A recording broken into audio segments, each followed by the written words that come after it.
Good evening. BNP leader Nick Griffin made the most of the limelight today after his primetime exposure on the BBC's Question Time. He also had a few questions of his own. He plans to make a formal complaint because he says the show's format was changed and he faced a lynch mob audience.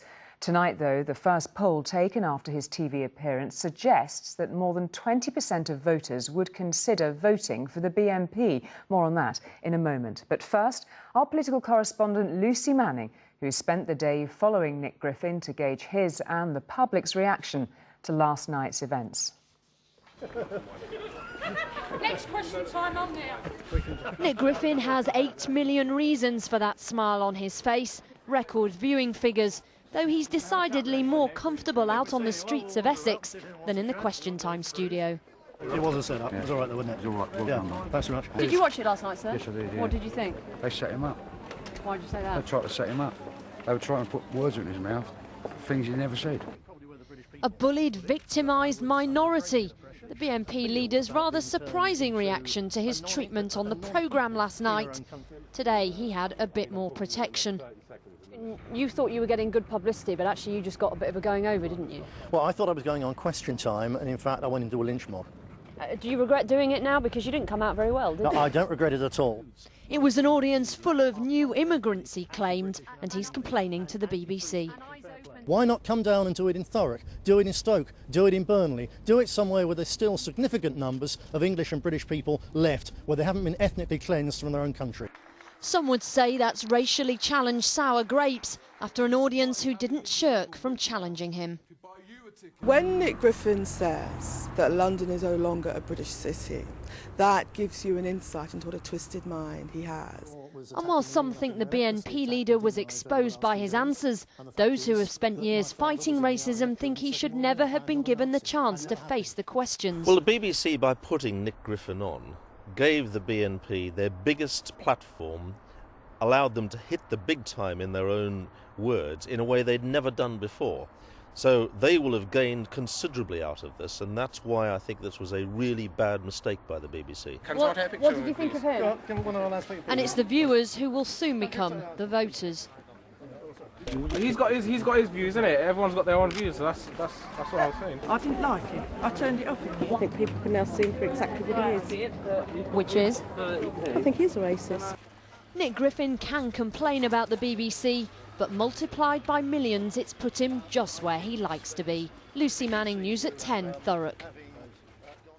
So after an hour of primetime exposure in front of a record audience, what impact did the BNP actually have on those viewers? And how many of them might become BNP voters? As Geraint Vincent reports, recent political history predicts a spike in popularity. But might it also translate into electoral success? When Nick Griffin looks for an example of how to make far-right politics popular, he gazes longingly across the channel. Jean-Marie Le Pen came second in presidential elections in France in 2002, the climax of a march towards respectability that he'd begun 20 years earlier. Il aura suffi, Monsieur Le Pen, que je vous invite. With Guess What, an appearance on the French equivalent of Question Time, after which support for his party doubled. The comparisons with Nick Griffin are inevitable. Well, up to a point, say the pollsters. Jean-Marie Le Pen is a confident and some would argue very competent politician, and I think a lot of people, having watched Question Time last night, don't necessarily see that about Nick Griffin. I think the other thing to bear in mind is that in Britain we don't have a history of extremist politics in the same way that France or maybe Italy or somewhere else does. We also have had in place a very dominant right-wing party, the Conservative Party, that encompasses a lot of the right-wing ideology. We wear this black shirt in the work of our movement. Britain's far right has always had the look of the extremist. In the 1930s, the menacing black shirts of Oswald Mosley, while in the 1970s, the National Front brought with it an atmosphere of violence and intimidation. The leader of the BNP, Nick Griffin. Their political descendant, though, arrives smiling in a business suit, ready, some fear, to fill the vacuum left by the voters' disillusionment. A lot of people don't yet have the kind of expression in democratic ways that leads to parties like the BNP being popular. I think that we need to really renew our democracy so that everyone feels they have a voice and that they don't have to go to nasty and extreme parties to find expression. And the first poll, post Mr Griffin's question time turn, finds that more than a fifth of voters would consider expressing themselves with a vote for the BNP. Nick Griffin's appearance on Question Time marks a hugely significant staging post in his mission to bring the British far right out of the political backwater and into the mainstream. Now, he may not have found much sympathy for his views in a TV studio, but voters have already delivered him seats in the European Parliament. His next goal is to win a seat in that one. Geraint Vincent, News at 10, Westminster.